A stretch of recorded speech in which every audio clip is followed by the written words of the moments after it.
speech I'd ever heard. So I'm just looking forward to the same again today. So, get the business out of the way and then we'll move on nice and swiftly, shall we? Ladies and gentlemen, esteemed members and welcome guests, thank you for being with us here today. It's always a great honour to be here at Le Manoir. Firstly, I would like to extend our huge thanks to Raymond Blanc, OBE, Chef Patron, for hosting us today. Yeah.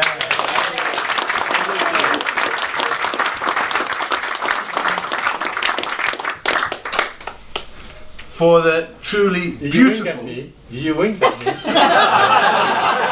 I said you did. I did. I nearly swore there. People know I don't swear. For the most beautiful four-course menu that he, Luc Selby, Executive Head Chef, and Chef Benoit Blin, Chef Pâtisseur, has created us for us today. None of them were here today.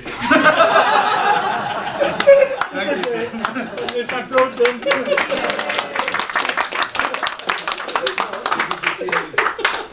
I would also like to thank our associate member suppliers today, Flying Fish Seafood, Aubrey Allen, Classic Fine Foods, and Jeroboam Trade for the wines. So, quick update. It is now my pleasure to share some updates from the up-and-coming Royal Academy of Culinary Arts events. We held 2 new members meet and greet events in 2023. One at the Rosewood and one at the Rotunda at King's Place, enrolling 32 new academician members last year and 3 new associate members, exclusive ranges, and I'm pleased that Trevor Burke, MD, has joined us here today. Grand Cuisine, Eva Grow, and at the beginning of this year, Le Marche. I hope that you have now seen our new website, and we will be launching to the members soon. Daniel and the team will be in touch with your login details. We also announced Philip Howard, chef co-owner of Elliston Street, as our new honorary president of the Annual Awards of Excellence. And if you haven't already done so, there is time to enter your chefs and front of house stars into the annual awards. A fantastic opportunity for young people up to the age of 26 to push themselves to learn new skills and network with some of the best in the business. Please visit our website and put them forward. The deadline is 31st of January, but we will extend this week, the following week, to allow for additional time if needed. Moving on to the seat at the table. A new initiative for this year is an innovation-only event series called Seat at the Table, sponsored by University of West London as headline education sponsor. There are 5 events this year, all with an education theme. The first one will be held at the Shed in Marlow with Tom de Keyser on the 26th of February. And the new thing is in the Northern Ireland. A significant milestone awaits us in Northern Ireland with the launch, a launch lunch scheduled on the 27th of February. The menu will be cooked by myself, Adam Smith MCA, Executive Chef of Woven by Adam Smith at Carth Park, and Gemma Austin of A Peculiar Tea, Belfast.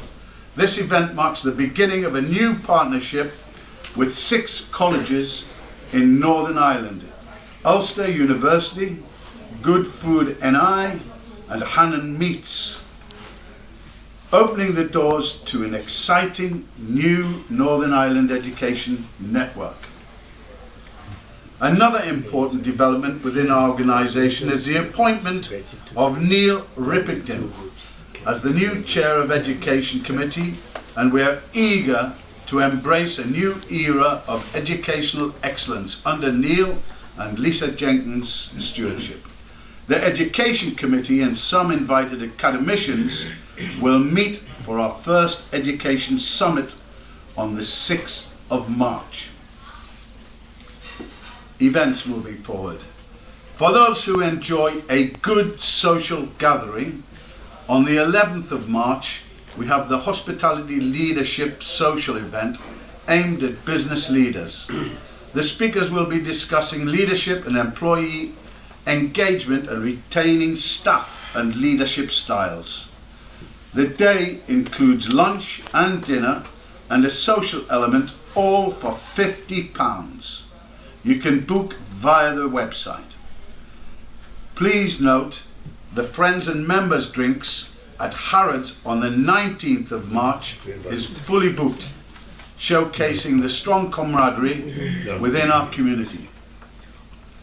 Our next plenary will be hosted at Brown's Hotel, featuring the culinary prowess of Adam Byatt. It promises to be an extraordinary culinary experience, and I encourage each of you to book your places now for the 20th of May. Lastly, I would like to draw your attention to our up-and-coming annual general meeting, the AGM dates, provisionally penciled in for the 16th or the 23rd of September. Your participation in these AGMs is crucial as we collectively shape the future of the Royal Academy. Now, enough of all of that. The moment that you have all been waiting for. I think so, anyway. For our guest speaker today, the one and only Raymond Bloch.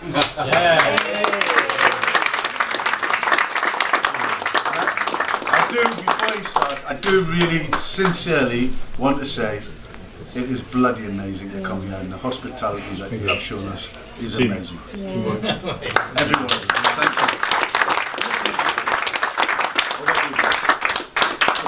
Actually, as he said it so well, this first story will be about Brian. Brian, who was once a referee on a match of football between the Waterside and myself. We had 7 years war with Michel. Michel, who, bless him, we love him. Okay, and we had some serious disagreement for 7 years until we decided to make peace. Okay, and I proposed that one of my stupid, completely stupid interpretation of friendship. We decided to have a match of football for friendship, to celebrate friendships. And also I realized that the Waterside team was really, really strong, with gifted Frenchmen, small but gifted. And my team was not great, so I trained my team, but it was not really coming together. First I had very few French, but the advantage I had 4 very large Englishmen, which was Marco-Pierre among them, Marco-Pierre White, the most violent of them all. and we agreed a date, okay, and the both team met. We met the other side of Thames, if you remember well, okay, and we are ready for it. I trained my team in karate, because I knew there was too much skills on the side, but nevertheless, so Michel came to me, Raymond, bonne chance. Because he knew he was superior, his team was so great, we were winning about everything. So I said, okay, fine, good Michel, okay, I spent the same. And the match started, and in no time, the Waterside team crashed one through, and 2-0 in about 15 minutes. Then 3-0. Oh God, it was a shame. Imagine, although it was a match of goodwill and friendship, I started to feel, and Michel, to make it worse, at 3-0, came to me and he said to me, "Oh Raymond, it's just a match of football. You know, he was he was giving it to me. So obviously I had to give it to him. So I said, okay, to my guys, Marco Pierre, Michael and Clive Fetwell, who are 1.90 m tall. Okay, number 3, number 5, number 7 out. I give you 5 minutes. And he was the referee. So the first half was quite mild and very, very nice. And in 5 minutes exactly, maybe before, because Marco Pierre White was a bit in a hurry, a full swing in the arm. It was that small Frenchman who went flying with a broken nose. So that one was out. The next was a kick, a vicious kick on the rotule. Actually, he broke and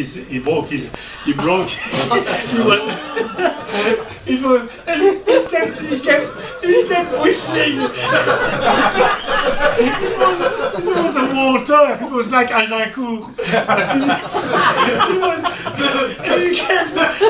remember, he was all red. He was whistling. There was so much horrors. I was only here to help. You never managed. We didn't give you a chance. And eventually, anyway, 3 guys of the water side came in, and at the end it was 3-3. So I came to Michel with 3 guys of the water side out, 2 in the hospital. It's just a game. And the war started again. How boring. Anyway, I just wanted to move away from the serious and just so never be a referee. That's never a place I would ever take. Never. I could tell you a few other stories, but I was asked to talk about our industry. I will be as brief as possible.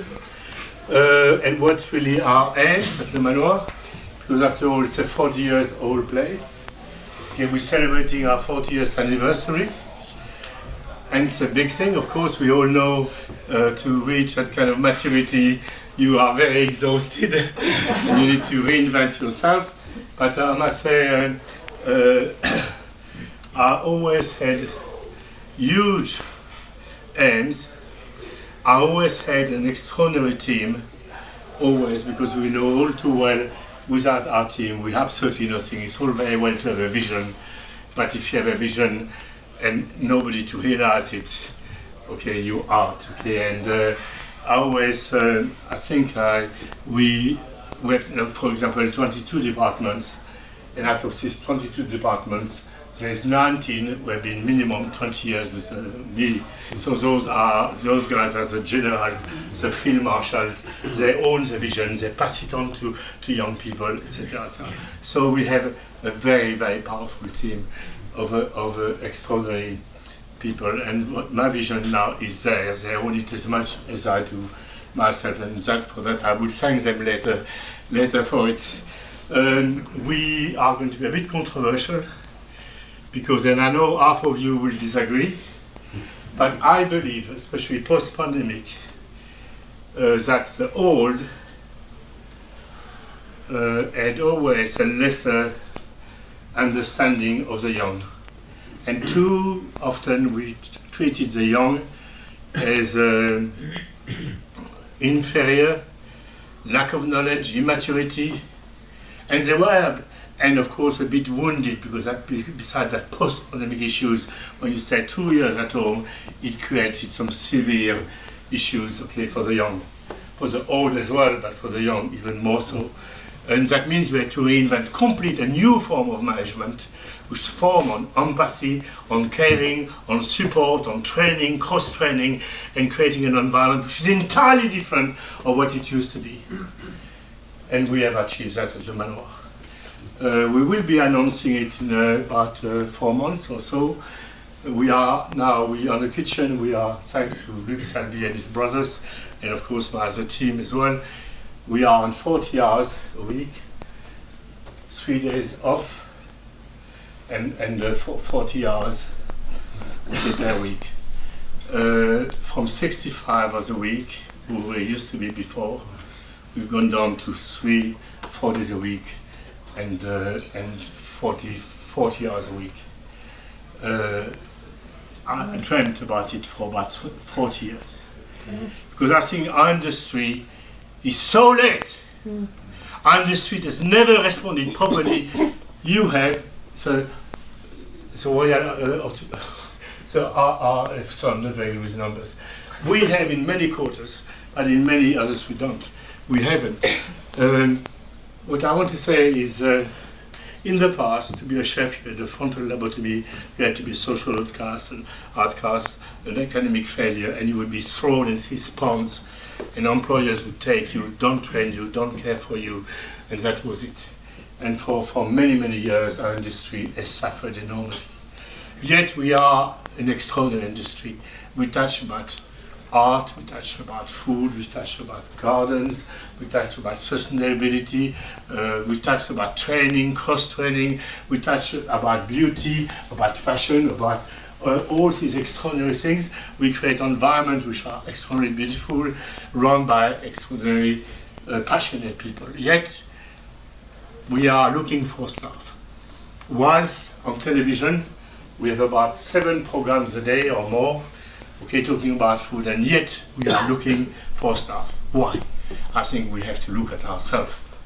It is us, the guilty party. It is us who have not changed enough, not fast enough.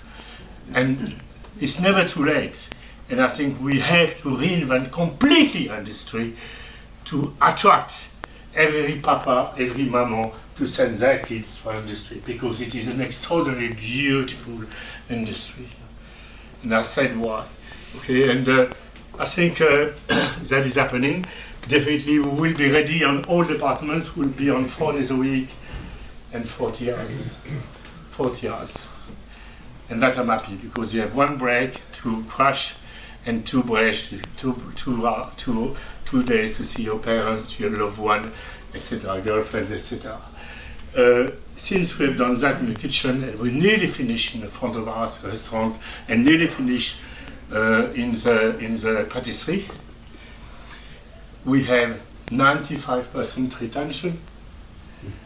Illness is hardly exist. People are truly happy. They come to work, they're excited. And it makes sense. It really makes sense. And actually it's quite interesting, because France and Europe has done that for 28 years. And I think England, UK has been more a country, very liberal country, who being liberal. For example, France, £12.90 minimum wage. Here, £9.90. 22% of difference. 48 hours a week here plus. In France, Europe, all over Europe, Germany 32 hours. Production is high, mind you. Yet so England has got a lot to catch up. And it's really an interesting study, really, to compare Europe and France and what England has not done, UK has not done, and what it needs to do. Because if it doesn't happen, we will always be struggling. Already we have 40 chefs waiting to work for us. And I know as soon as we are on 40 hours a week in the front of us, we'll have at least 40 or 50 young people who will want to work for us. We will be the winners. And we will announce it within 4 months. And on the sustainability issue, exactly the same. Completely organic, completely sustainable, management of waste, management of energy. I'm president of Sustainable Restaurant Association, so I've driven that, and my team has embraced it completely. And I think we're about to create something which will be truly pure and really beautiful. And I think our industry, needs to embrace some of those values. I know there will be a big problem. If you're a young chef, you open your business, hey, what are you going to do? You're going to work 16 hours a day. So that's the issue. But for mature business like us, I think we need to lead. We need to lead the way, to show what is possible. And I think we will create the most extraordinary, happy, successful, because sure, there's a cost to it, definitely, but who is paying it? It's the customer. And if you look actually, the difference of what the French 2 or 3 star Michelin would charge, or even a bistro, was much higher, at least 30% difference. So sure, you have to accept that the guests will have to pay, will have to take a little bit of the cost ourselves, and the guests will take the remainder of the expense, and it's all right. It's all right. It's okay. And I think really I look forward to it. There's mega changes at the Manoir. As you know, we are owned now by LVMH and Belmont. Belmont has no problem whatsoever. There's a huge respect for what we have created here. Huge, mega.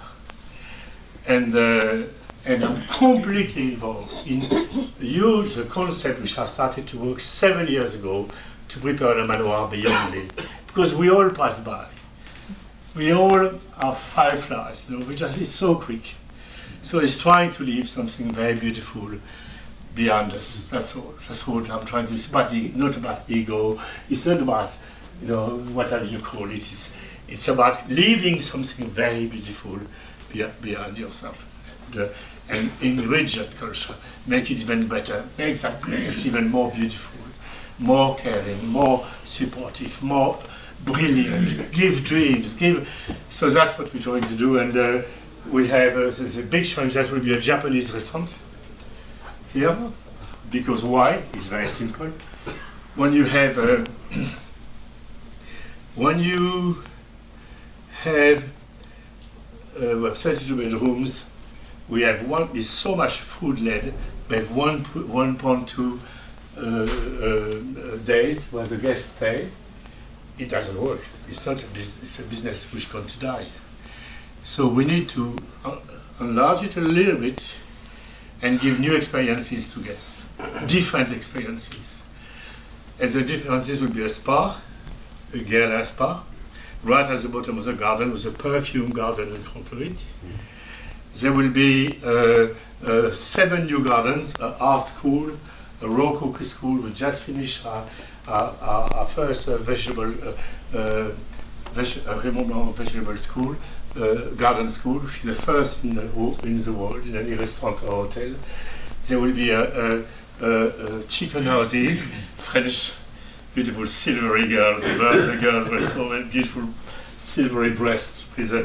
And then it will be, they will be living in gypsy houses. Okay, why? It's beautiful, it's romantic, but mostly the chicken will give the nitrogen into the soil. They will pick up the aphid from the trees, and then when they go home at night, we'll just move the gypsy houses every 2 months. Okay, so there's a bee village. There's a new vineyard, totally organic, totally different. The first of its kind in UK, because as I said to John, or somebody, sorry, it took me 14 years or so, and at first, like everyone, I wanted to create champagne or sparkling wine with Pinot Noir, Pinot Meunier, and Chardonnay. But if you do that, you have to spray at least 40, 50 times with sulfate, with copper, which stays in the soil, you know, with a pesticide, fungicide, etc. So I didn't want that because all our values here are organic, certified organic. Okay, so it's real. Okay, and so I decided, I was lucky. I met some friends 20 years ago who are 2 of the greatest scientists, and already they saw what kind of viticulture and what kind of agriculture we need to have tomorrow.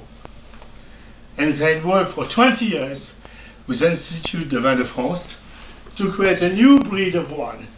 And one of them is an agronomist, the science of the soil, not the soul. And the other one is the most extraordinary man, is a scientist, okay, on crossbreeding programs. Okay, that means he mixes vines to eventually create both taste and immunity to any known disease. And after 20 years, they have succeeded. I was the first guy here to taste his wine. And we're going to have it at the Manoir Quat'Saisons. It's called Voltis. The whole of Champagne is growing it now. And this grapes variety can fight the frost at less 10 degrees. It needs little water. and it can fight all the known viruses. Okay, and all the new viruses you can craft, do a crafting system. So effectively, it's all on organic values. And around, I'm going to grow some black muscat from Alsace, which is organic grapes naturally. And around we're going to put all the lavender with beautiful sculptures. So it's all about beauty and also practicality, and try to give totally new experiences to our guests. And tomorrow's world is going to be very different, in my view, is that luxury will have to be responsible.